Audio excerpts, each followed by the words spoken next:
नमस्कार एवरीवन, मैं हूं सीए निशा शर्मा। स्वागत है आपका Shreeji commerce classes YouTube channel पे, जहां पर हम फॉर्म 3CD के क्लॉजेस को वन बाय वन डिस्कस कर रहे हैं। आज के वीडियो में हम डिस्कस करने वाले हैं क्लॉजेस 28 टू 32। सो आज का जो पहला क्लॉज है that is clause 28। Provide details पे हम क्लिक करेंगे। क्लॉज 28 डील करता है दैट अगर बीइंग एन इंडिविजुअल और एचयूएफ आपने अनलिस्टेड शेयर्स सेल किए हैं, अनलिस्टेड शेयर्स आपने सिर्फ सेल किए हैं, उनकी कंसीडरेशन जो है वो फेयर मार्केट वैल्यू से बहुत ज़्यादा है, तो जो डिफरेंस होगा between fair market value and consideration वो आपका इनकम फ्रॉम अदर सोर्सेज माना जाएगा और आपको इस पर्टिकुलर क्लॉज में उसको डिस्क्लोज करना ज़रूरी है। मेरे ऊपर ये सेक्शन एप्लीकेबल नहीं है तो मैं यहाँ पर इसको डिस्क्लोज नहीं करूँगी। क्लॉज 29 डील करता है whether during the previous year the assessee, यहाँ पर बात की गई है द असेसी, तो असेसी इस केस में कंपनी है।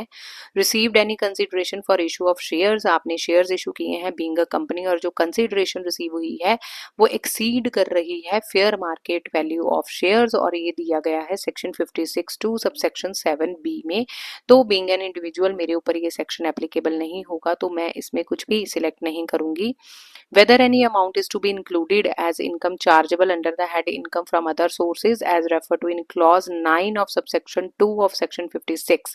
Section 56 to 9 डील करता है forfeiture of advance money in respect of transfer of capital asset।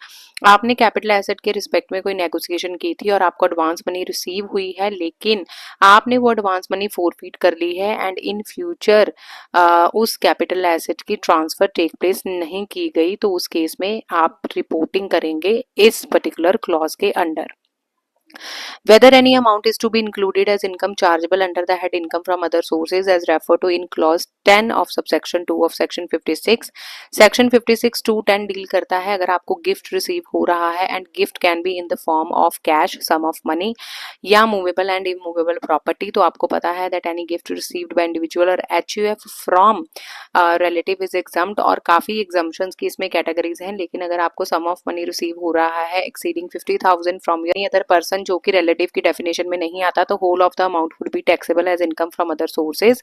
Movable property में आपकी jewellery, shares, securities, archaeological collection, drawings, sculptures और from assessment year 23-24 virtual digital assets भी आ जाती हैं। तो 56 टू 10 में इसकी प्रॉपर जो है वो कंप्यूटेशन दी गई है दैट अवेलेबल और इमूवेबल प्रॉपर्टी में आप कंपैरिजन करेंगे कंसिडरेशन और फेयर मार्केट वैल्यू का।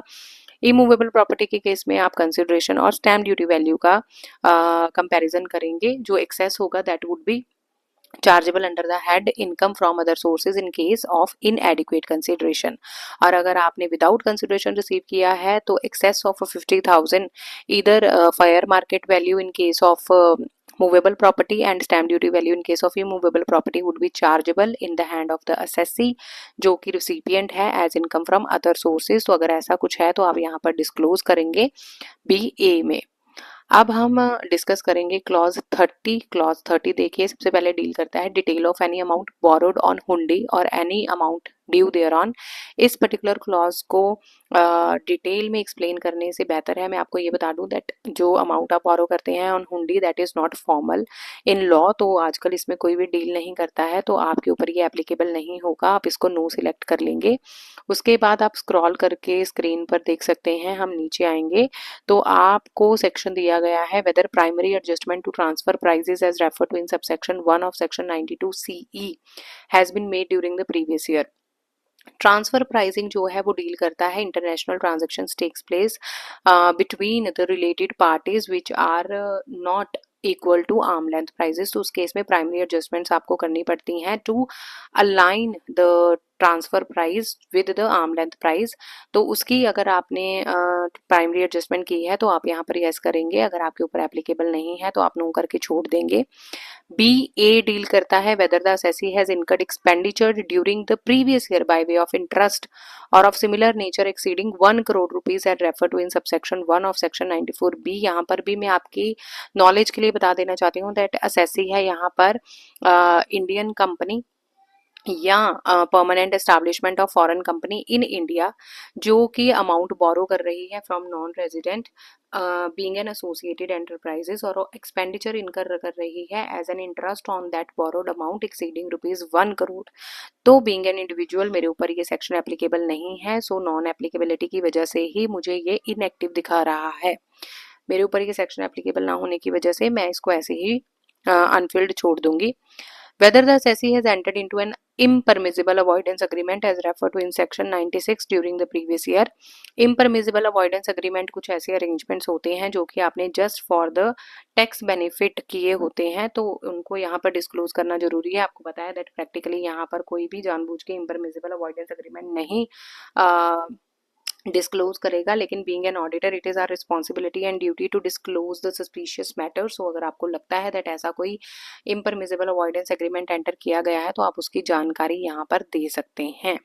नेक्स्ट हम बात करने वाले हैं क्लॉज 31 की, जो कि इम्पॉर्टेंट क्लॉज है बिकॉज हर बिजनेस जो है वो इसमें डील करता है। सो क्लॉज 31 जब हम देखेंगे, आप स्क्रॉल करके स्क्रीन पर नीचे आएंगे तो मैं जाऊंगी यहाँ पर क्लॉज 31 के सामने प्रोवाइड डिटेल्स पर।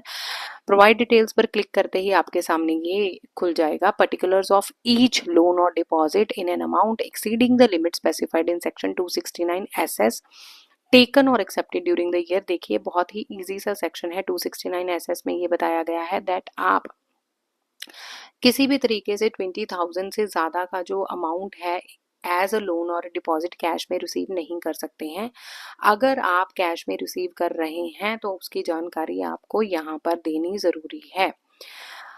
31A और B में जो डिफरेंस है वो सिर्फ एक वर्डिंग का है कि ऊपर आपको दिया गया है ईच लोन और डिपॉजिट, मतलब जो आपने अमाउंट लिया है वो आपके बुक्स ऑफ अकाउंट में एज लोन और डिपॉजिट स्टैंड है, और नीचे दिया गया है particulars of each specified sum in an amount exceeding. तो स्पेसिफाइड सम में आपका सब कुछ ही कवर हो जाता है, चाहे वो लोन या डिपॉजिट में कैटेगराइज किया गया है या नहीं। BA की बात करें, particulars of each receipt in an amount exceeding the limit specified in section 269 ST। section 269 ST से रिलेटेड एक्सप्लेनेटरी वीडियो आपको मेरे यूट्यूब चैनल पे मिल जाएगी, उसका लिंक मैं आपको डिस्क्रिप्शन बॉक्स में भी मेंशन कर दूंगी और इस वीडियो के ऊपर आई बटन पे क्लिक करके भी आप उस वीडियो को देख सकते हैं। तो सेक्शन 269 ST में अगर आप कवर होते हैं, मतलब 2 लाख से ज़्यादा की अगर आपने रिसीव की है amount otherwise then by account पे चेक, ड्राफ्ट, इलेक्ट्रॉनिक मोड, तो उसकी जानकारी आपको यहाँ पर देनी ज़रूरी है। यहाँ पर आप देखेंगे दैट इसके 3 जो हैं कैटेगराइज कर दिया गया है इसको BA, BB, BC में। इसमें जो वर्डिंग है वो सिर्फ यहाँ पर डिफर करती है। BA में है that where the receipt is otherwise than by a check or bank draft or use of electronic clearing system। BB में है that occasion from a person received by a check और bank draft, आपने receive तो check या bank draft से किया है लेकिन वो चेक या बैंक ड्राफ्ट अकाउंट पे ही नहीं है। BC में है that otherwise then by cheque और बैंक ड्राफ्ट और use of electronic clearing system through a bank account during the previous year. ना ही आपने चेक रिसीव किया है, ना ही बैंक ड्राफ्ट रिसीव किया है और ना ही आपने इलेक्ट्रॉनिक क्लियरिंग सिस्टम से रिसीव किया है, तो उसकी डिटेल आप BC में देंगे। नेक्स्ट आ जाता है हमारा section C part, particulars of each repayment of loan or deposit or any specified advance in an amount exceeding the limit specified in section 269T made during the previous year। 269T again deal करता है with repayment of loan और deposit अगर आपने 20,000 से ज़्यादा की payment की है, otherwise then by an account पे cheque, account payee bank draft या इलेक्ट्रॉनिक मोड, मतलब अगर आपने कैश में पेमेंट की है तो 20,000 की लिमिट आपके ऊपर एप्लीकेबल है। यहाँ पर आपको कुछ एग्जम्पशन दी गई हैं दैट अगर आपने रीपेमेंट ऑफ लोन किया है गवर्नमेंट को, गवर्नमेंट कंपनी को, बैंकिंग कंपनी को, तो उस केस में यहाँ पर इंफॉर्मेशन देने की ज़रूरत नहीं है।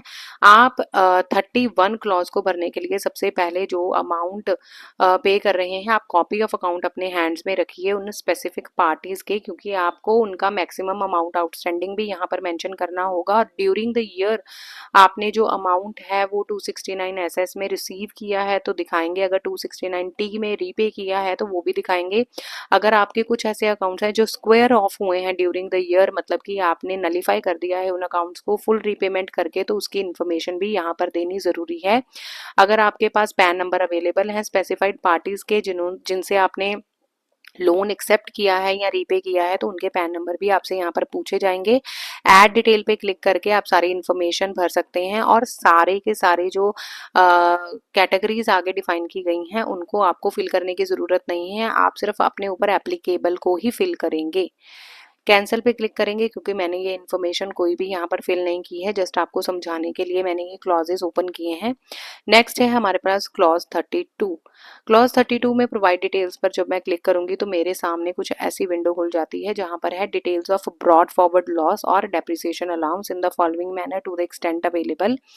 प्रीवियस ईयर के जितने आपके ब्रॉड फॉरवर्ड लॉसेज हैं जो कि प्रीवियस ईयर में एडजस्ट नहीं हो पाए due to insufficiency of profit, और अगर आपके अनअब्सॉर्ब्ड डेप्रिसिएशन है अगेन जो कि लास्ट ईयर में प्रीवियस ईयर में प्रोसीडिंग प्रीवियस ईयर में सॉरी एडजस्ट नहीं हो पाई है तो उसकी इन्फॉर्मेशन आपको यहाँ पर देनी ज़रूरी है।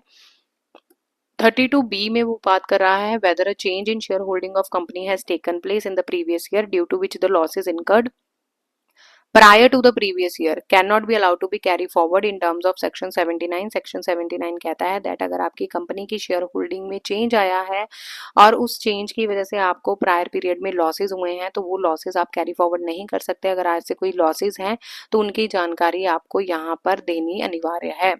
नेक्स्ट है 32C जहाँ पर हम बात करेंगे whether the assessee has incurred any speculation loss refer to in section 73 during the previous year. अगर आपने कुछ स्पेकुलेशन लॉसेज इनकर किए हैं एज डिफाइंड इन सेक्शन 73 तो उसकी इन्फॉर्मेशन आप यहाँ पर देंगे because speculation losses can be set of and adjusted only against the speculation income.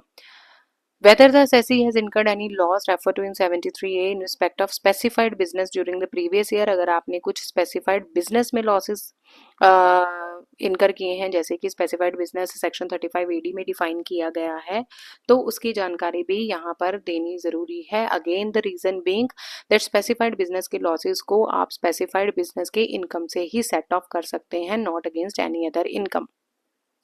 In case of company, please state that whether is company deemed to be carrying on speculation business as referred to in explanation of section 73। Again ये company के लिए applicable है because ऊपर वाला जो section था 73 वो individual के लिए applicable था other than companies, और E जो है वो है specifically companies के लिए applicable that अगर company ने speculation business carry on किया है as defined in section 73 तो उसकी information आप 32E में देंगे।